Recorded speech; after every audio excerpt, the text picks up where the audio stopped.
दर्शकों को स्वागत है आपका विदिशा एमटी न्यूज में। मैं हूं कृष्णकांत सिंघारी। अब देखते दिन भर की खास खबरें। बढ़ते ऑनलाइन व्यापार के चलते क्षेत्रीय दुकानदारों ने शहर में लगाए पोस्टर, लोगों से ऑनलाइन व्यापार का किया विरोध।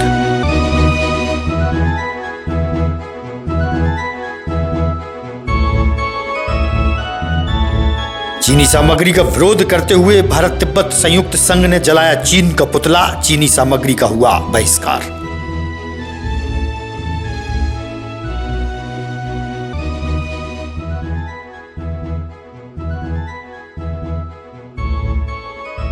और ग्राम खिरिया में निकला 12 फीट का लंबा अजगर, सर्प विशेषज्ञों ने पकड़कर सौंपा वन विभाग को। ग्रामीण आ गए थे दहशत में।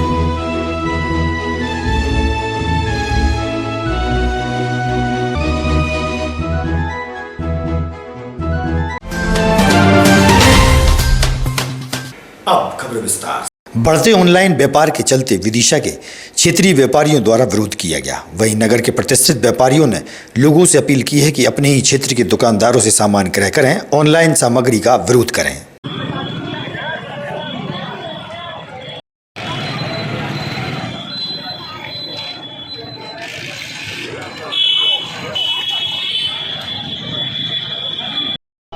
क्या जनता को आप अपील करेंगे?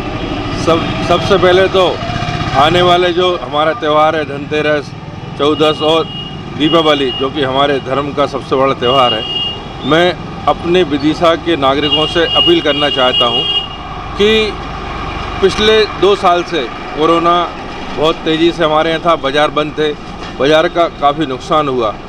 और पिछले समय से ऑनलाइन का जो बाज़ार, जो ऑनलाइन की आदत कोरोना के समय लोगों को घर बैठ के पड़ गई है। मैं निवेदन करना चाहता हूं कि कृपया आप बाज़ार में निकलें, बाज़ार से ही, अपने बाज़ार से, अपना शहर, अपना बाज़ार, अपने लोग, अपना व्यापारी, उन सब से सामान खरीदें, क्योंकि हमारे और उनके एक रिश्ते रहते हैं। ऑनलाइन से आप व्यापार करते हो, कंपनी डिलीवर करती है, आप नहीं जानते कि वो कौन है, लेकिन जो आपका दुकानदार है वो आपका रिश्तेदार भी हो सकता है, आपका भाई भी हो सकता है। और एक रिश्ते जो हमारी बरसों की परंपरा, हिंदू परंपरा चली आ रही है, आपस के रिश्ते बहुत मजबूत होते हैं। थोड़ा बहुत, चूँकि ये कंपनियाँ अपने भारत पर राज करना चाहती, थोड़ा बहुत सस्ता दे देंगी, लेकिन क्वालिटी में भी आप कई बार चेक करें, क्वालिटी में भी वाकई में फ़र्क होता है। दुकानदार का कोई भी सामान अगर ख़राब आपको लगता है तो आप उससे तुरंत बदल सकते हैं, लेकिन ऑनलाइन कंपनी के झांसे में ना आए, अपने शहर में निकलें, शहर की रौनक देखें। छोटे छोटे हमारे दुकानदार हैं, दिए वाले हैं, खीले वाले हैं, लक्ष्मी जी वाले हैं, तो आप निकल के देखें, उनसे ही अपना सामान खरीदने की कोशिश करें। ये मैं अपने शहर की जनता से अपील करना चाहता हूँ कि मैं जो क्षेत्रीय दुकानदारों पर जो प्रभाव पड़ रहा है उसके लिए अपन क्या मैसेज करेंगे, आप जनता से क्या अपील करेंगे और क्या कहेंगे आप जनता से कि ऑनलाइन को अपन बहिष्कार करें? ऑनलाइन से जब हम कोई भी सामान खरीदते हैं उससे हमारे स्थानीय दुकानदारों के हितों पर विपरीत प्रभाव पड़ता है। हमारे स्थानीय दुकानदार हैं, हमारे उपभोक्ताओं के साथ रात दिन एक खड़े रहते हैं, उनके सुख दुख में साथी होते हैं और हमेशा ये कोशिश करते हैं कि विश्वसनीय और उचित मूल्य पर उसको सामान का प्रदाय किया जाए। आज जहां बहुराष्ट्रीय कंपनियां और बड़े औद्योगिक घराने ऑनलाइन के माध्यम से हमारे खेरची व्यवसाय को नेस्तनाबूद कर रहे हैं, वहां ना कोई क्वालिटी की गुणवत्ता है और ना भावों की विश्वसनीयता है। कई बार इतनी बुरी तरह से वो उपभोक्ताओं को ठगते हैं कि उसका कोई नतीजा नहीं निकलता। तो मैं सभी उपभोक्ता भाइयों से दीपावली के इस मंगलमय अवसर पर यही निवेदन करूंगा कि वो अपने स्थानीय व्यवसायियों से सामान खरीदें। जब वो स्थानीय व्यवसायियों से कोई सामान खरीदते हैं तो उससे मिलने वाला राजस्व भी स्थानीय कलेक्शन में आता है, विदिशा विभाग के खाते में आता है और हम अच्छी स्थिति में पाते हैं कि विदिशा से इतना राजस्व मिला। लेकिन जब हम ऑनलाइन कोई सामान खरीदते हैं तो उसका सारा टैक्स बहुराष्ट्रीय कंपनियों और बड़े बड़े शहरों में दिल्ली, मुंबई और बेंगलुरु में चला जाता है। उससे हम पिछड़ते हैं, आर्थिक रूप से पिछड़ते हैं और 1 रुपया जो हमारा शहर में रोटेशन में आता है वो रुक जाता है। तो मैं सभी व्यापारी भाइयों से भी ये आग्रह करूंगा कि वो विश्वसनीयता के साथ उचित मूल्यों पर ग्राहकों से संवाद करें, अच्छी से अच्छी क्वालिटी कम से कम दाम पर उपलब्ध कराएं। जब भी हम इस ऑनलाइन के चक्रव्यूह से बच सकते हैं और उपभोक्ताओं को भी ठगने से बचा सकते हैं। मोबाइल एसोसिएशन का डायरेक्टर हूँ। कौन सा मोबाइल कंपनी है? कौन सी दुकान है मोबाइल? मेरी महावीर मोबाइल के नाम से स्टेशन ऑनलाइन बाजार के बारे में क्या प्रतिक्रिया है? ऑनलाइन बाज़ार के बारे में ये प्रतिक्रिया है कि आप पहले मार्केट में जाकर अपने निजी दुकानदार के पास जाकर रेट ट्राई करें, उसके बाद अगर आपको लगता है कि रेट महंगा है उसके बाद आप ऑनलाइन देखें। और मैं आपको ये बताना चाहता हूँ कि ऑनलाइन से भी सस्ता आपके मार्केट में ही मोबाइल, इलेक्ट्रॉनिक्स सभी प्रोडक्ट अवेलेबल हैं। तो मेरा आप सबसे दिवाली के अवसर पर यही मैसेज है कि आप सब पहले अपने मार्केट में अपने निजी दुकानदार के पास जाकर ही सामान खरीदें। जय हिंद, जय भारत। गुलाबगंज तहसील की ग्राम खिरिया में 12 फीट का अजगर निकलने से ग्रामीण घबरा गए। मौके पर सूचना उपरांत सर्प विशेषज्ञ शानू रेकवार और फिरोज खान ने अजगर को पकड़कर वन विभाग को सौंपा।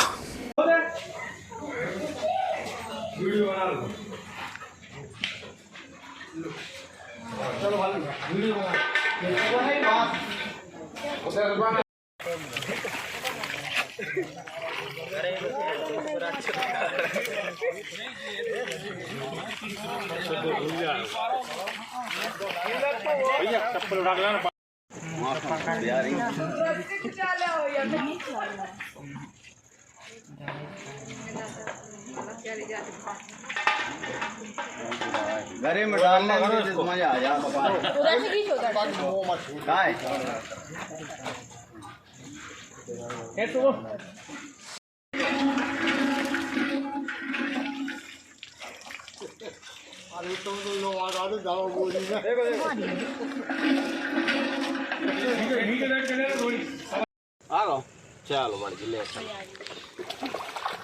अपन वो कर लेंगे वहाँ पे।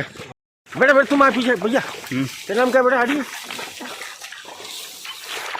दवाई तो है दवाई है वो बात है, हल्को है वो मानो बहुत बड़ा है वो पकड़ लो।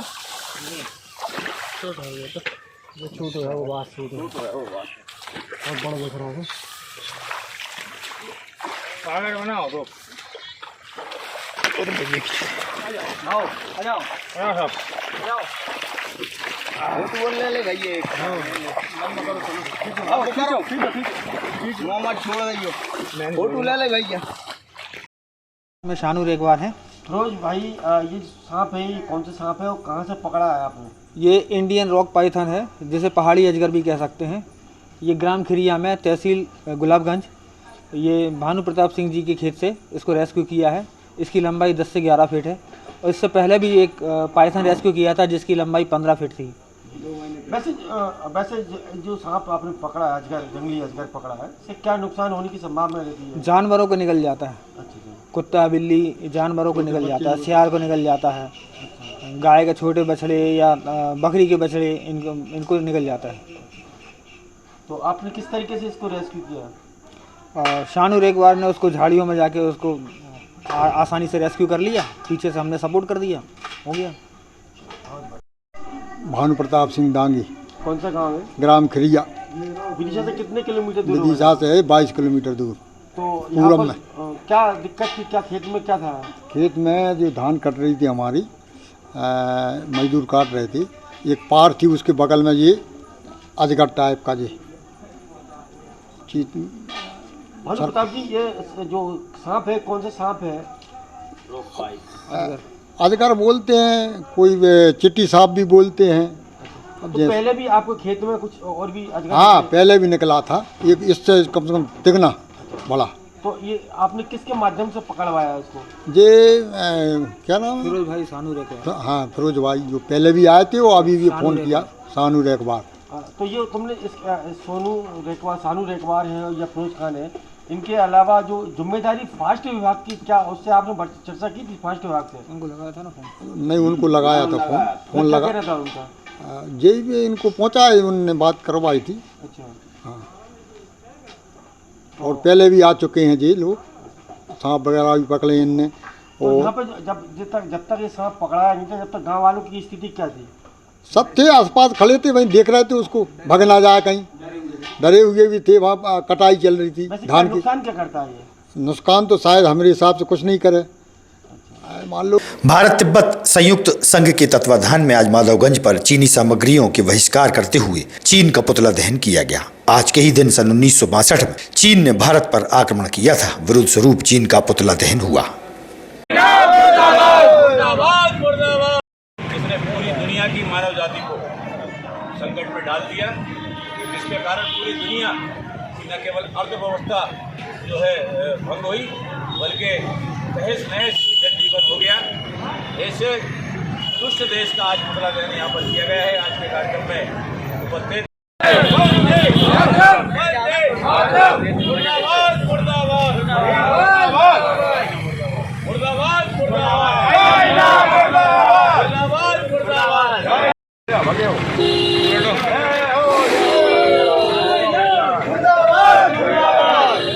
पीछे जाओ।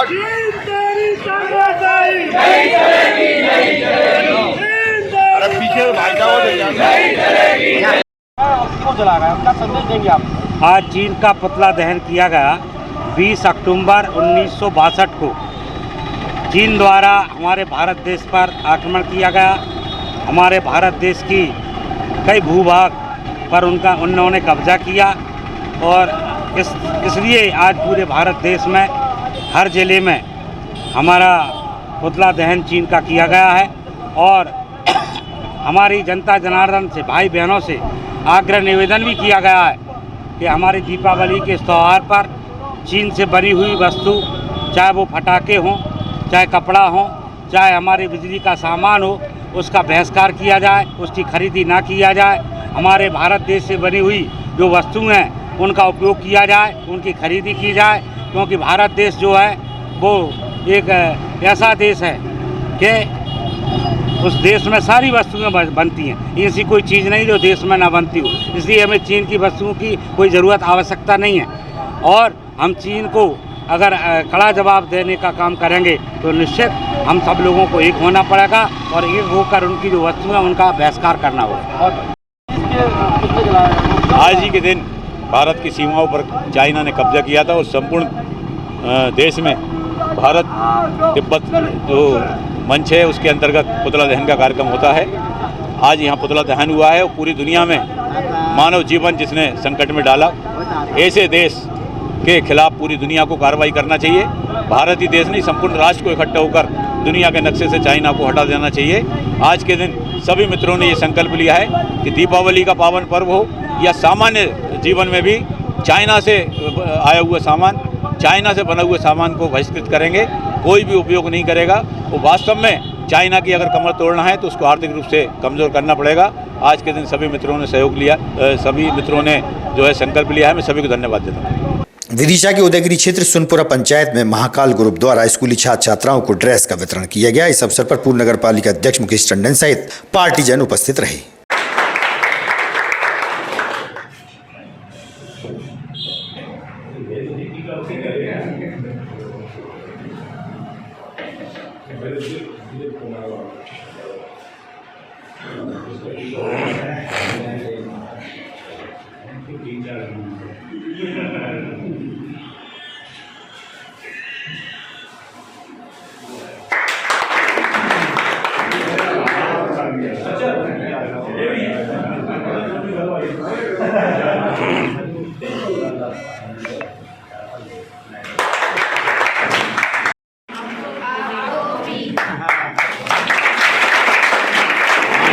ये पावन पर्व दीपोत्सव आप सबके जीवन में खुशहाली लेकर आए।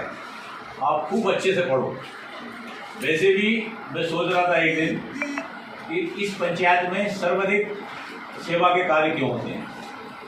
बाकी और कोई भी पंचायत हैं, आसपास और पंचायतें शहर से लगी हुई हैं, मगर फिर मेरे को ध्यान में आया कि ये बहुत पवित्र स्थान है। ये उदयगिरी जो है बड़ा ऋषियों ने यहाँ तपस्या की है।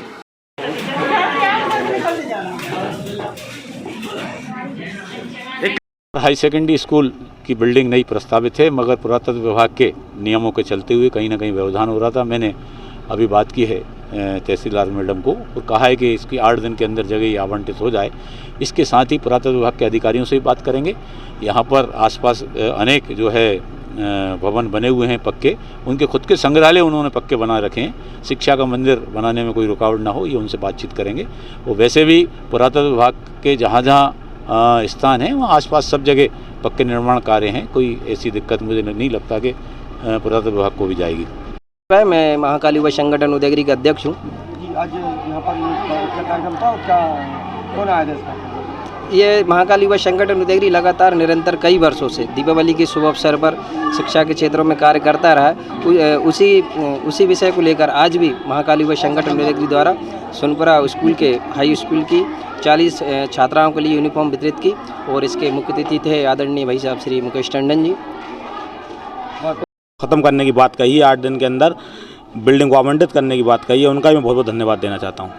पढ़ती हूँ यहाँ हाई स्कूल की जो बिल्डिंग है उसके लिए दिक्कत हो रही है। आज आपके बीच में कौन आया था और क्या आश्वासन दिया आपको? आज हमारे बीच माननीय मुकेश टंडन जी आए थे। उन्होंने कहा है कि 8 दिन में ये बिल्डिंग की समस्या को वो सॉल्व करेंगे, मंजूरी दिलाएंगे बिल्डिंग के लिए। इसके रात ITC NCHSC कार्यक्रम से हूँ। आज जो यहाँ कार्यशाला हुई है वो मास्टर ट्रेनर प्रोग्राम है, जिसमें सभी कृषि विभाग से ICDO, BTM, ATM, REOs उपस्थित हुए हैं। आज का कार्यक्रम मास्टर ट्रेनर के रूप में हमने कैस्केड जो हमारा मॉड्यूल्स है उसको फील्ड तक पहुंचाने के लिए रखा है, जिसमें सभी REOs के द्वारा अपने अपने ग्रामों के किसानों को ये प्रशिक्षण दिया जाएगा। इसमें क्या बेनिफिट होगा किसानों को? इसमें किसानों को जो गेहूँ और चने की जो POP है, पैकेज ऑफ प्रैक्टिसेस, जिसमें खेती की तैयारी से लेकर कटाई तक की बताई जाती है, जिसमें किसानों को कम लागत कैसे कर सकते हैं और प्रोडक्टिविटी कैसे, जो उत्पादकता गेहूं और चने की उसको कैसे बढ़ा सकते हैं, इस पे पूरा प्रशिक्षण है। जिसको किसने दी? ये मास्टर ट्रेनर ITC मिशन सोनाकल के तहत हुई है, जिसमें अभी जो उपस्थित हुए थे SCDO, BTM, ATM और REOs रहे थे। कोरोना के भीषण संकट के समय में नगर के व्यापारियों ने विदिशा में लोगों की काफी मदद की थी। वहीं व्यापारी समाज द्वारा लोगों से अपील की गई है कि आज क्षेत्रीय व्यापार संकट में है, ऐसे में आम जन को भी उनका साथ देना चाहिए और ऑनलाइन व्यापार का विरोध किया जावे। वहीं नगर के व्यापारियों ने शहर में पोस्टर भी चस्पा किए और जागरूकता का संदेश दिया।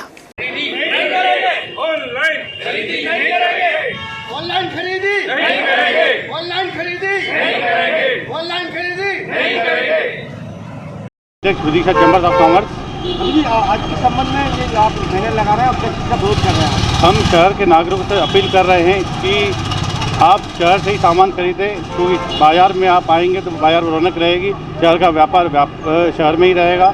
और आप कोरोना की विकट परिस्थिति में जब ऑनलाइन कंपनियां बाहर हो गई थी, उन्होंने कुछ भी सहयोग नहीं किया। यहाँ के स्थानीय व्यापारियों ने एक बिस्कुट के पैकेट से लेकर खाने के पैकेट तक सबकी ज़रूरतमंद चीज़ों की पूर्ति करी और आज आपका व्यापारी इस विषम परिस्थिति से जूझ रहा है ऑनलाइन कंपनियों से कंपटीशन करने के लिए। इसका कंपटीशन पूर्ण रूप से आप लोग कारण ही समाप्त हो सकता है, क्योंकि आज आप पहल करेंगे शहर के लिए तो देश का विकास होगा।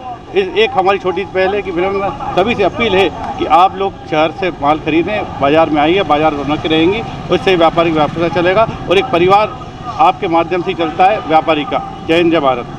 डॉक्टर अनिल प्रकाश जोशी 2 अक्टूबर से 9 नवंबर तक साइकिल यात्रा पर प्रगति से प्रकृति पथ तक संदेश के तहत यात्रा कर रहे हैं। मुंबई फाइनेंशियल राजधानी से उत्तराखंड इकोनॉमिकल राजधानी तक साइकिल यात्रा। आधी से ज़्यादा दुनिया शहरों में पहुंच गई, एक और गांव खाली होते जा रहे हैं। इधर शहर फटने को हैं, धीरे धीरे बुराइयों के गढ़ भी बनते जा रहे हैं। प्रकृति को सहेजने व संवर्धन हेतु संदेश दिया जा रहा है। डॉक्टर अनिल प्रकाश जोशी द्वारा की जा रही है साइकिल यात्रा। विदिशा में हुआ उनका भव्य स्वागत व सम्मान। विदिशा में भाजपा के वरिष्ठ नेता मुकेश टंडन सहित नगर के अन्य समाज सेवियों ने उनका भव्य स्वागत किया।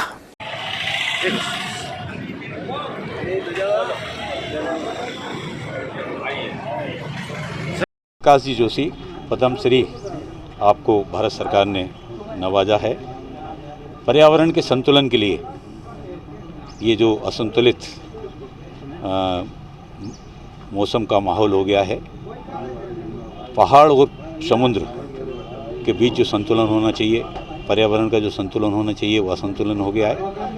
वास्तव में हमारी जो संस्कृति है उसमें हमको बार बार याद दिलाना पड़ता है कि हमारी जिम्मेदारियां क्या हैं, और जब तक हम अपनी जिम्मेदारियां नहीं निभाते, हमारे जैसे कि कहा जाता है कि बच्चा जब तक नहीं रोता माँ दूध नहीं पिलाती, वैसे ही एक और रामायण जी में एक प्रसंग आता है कि हनुमान जब सीता मैया को खोजने के लिए किसी को भेजना था तो उन्होंने कहा 7 समुंदर लांघ के कौन जाएगा। तो उस समय हनुमान जी ऐसे थे जो लांघ के जा सकते थे, मगर उनको इतना कॉन्फिडेंस नहीं था, याद नहीं था कि वो जा पाएंगे। वो सारे लोगों ने उनकी शक्ति को याद दिलाया और वो छलांग लगा कर गए और न केवल सीता मैया को उन्होंने खोजा बल्कि लंका को भी ध्वस्त करके आए। वैसे ही हमारे देशवासियों का स्वभाव है, उनको बार बार याद दिलाना पड़ेगी अपनी जिम्मेदारी। और एक शानदार पहल जोशी जी ने की है। 2 अक्टूबर को मुंबई से आपने अपनी यात्रा प्रारंभ की है और देहरादून तक की आपकी 40 दिन की ये जो यात्रा है, इसमें ये जगह जगह पर्यावरण का संदेश देंगे, संतुलन बनाने की बात कहेंगे। मैं इनकी मंगलमय यात्रा की बहुत ही ईश्वर से प्रार्थना करता हूँ, उनकी यात्रा सफल हो, शुभ हो और ये संकल्प लेकर जो निकले हैं उसकी पूर्ति हो हमारी ओर से। जोशी है और मैं और मेरे साथी 2 अक्टूबर मुंबई से और 9 नवंबर देहरादून उत्तराखंड तक की साइकिल यात्रा में है। और इस साइकिल यात्रा का मुख्य उद्देश्य ये है कि ये समुद्र से और पहाड़ तक की है। आज देश में चाहे वो पहाड़ हो और चाहे समुद्र हो, कहीं नहीं कहीं प्राकृतिक दृष्टि से प्रदूषित हो रहे हैं और साथ में मौसमों का भी पता नहीं चल रहा है कि कौन सा मौसम है। ये सिर्फ इसलिए है कि हमने प्रगति की आड़ में प्रकृति को खो दिया। अब ज़्यादा आज का आवश्यकता इस रूप में है। आज से 100 साल पहले प्रगति हमारा पहला सवाल थे, लेकिन अब आज पहला बड़ा सवाल प्रकृति बन चुकी है। तो जिस तरह से हमने देश में प्रगति करके और देश को उस बड़ी सीमाओं पर पहुंचाया है, शायद अब इस बात की भी आवश्यकता है कि हम प्रकृति के प्रति भी चेतें, हवा, मिट्टी, जंगल, पानी के प्रति भी उतनी गंभीरता रखें जितनी गंभीरता हम ढांचागत विकास और तमाम तरह के विकास के मापदंडों पर तय करते हैं। अब अगर जहान बनाना है तो जान की भी चिंता करनी है। जहां जान प्रकृति से होगी। आपकी साइकिल रैली है जो कहां से कहां तक जाएगी, कितना ये 2 अक्टूबर से शुरू हुई है मुंबई से और 9 नवंबर तक उत्तराखंड पहुंचेगी। 40 दिन की यात्रा है, 14 हम लोग हैं और ये सबसे बड़ा सवाल आज यही है कि हम प्रकृति के प्रति जिस तरह से अनदेखापन हमने किया है, अब प्रकृति ने सवाल खड़े कर दिए हैं। रुष्ट भी है, कब बारिश पड़े और कब गर्मी अब तय नहीं है कि हम किस मौसम में हैं। इतना ही संकेत है। इसी संकेत को बार बार याद दिलाने के लिए सब लोगों के बीच में, राजनीतिज्ञों के बीच में, उद्योगपतियों के बीच में और आप जैसे लोग जो चारों तरफ हैं, आम जन से लेके और चाहे हमारे मीडिया के मित्र लोग हैं, सबको लेकर के इस यात्रा को जोड़ने की ये पहल है। आज की खबरों को देखते ही पर विराम। आगामी खबरों के लिए आप देखते रहिएगा विधि संयम टीवी।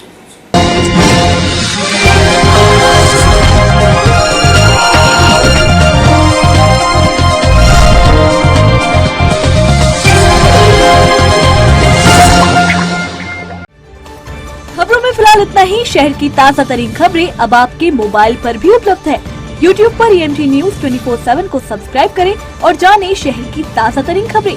और हाँ, बेल आइकन को दबाना ना भूलें जिससे आप रहे हर खबर से अपडेट।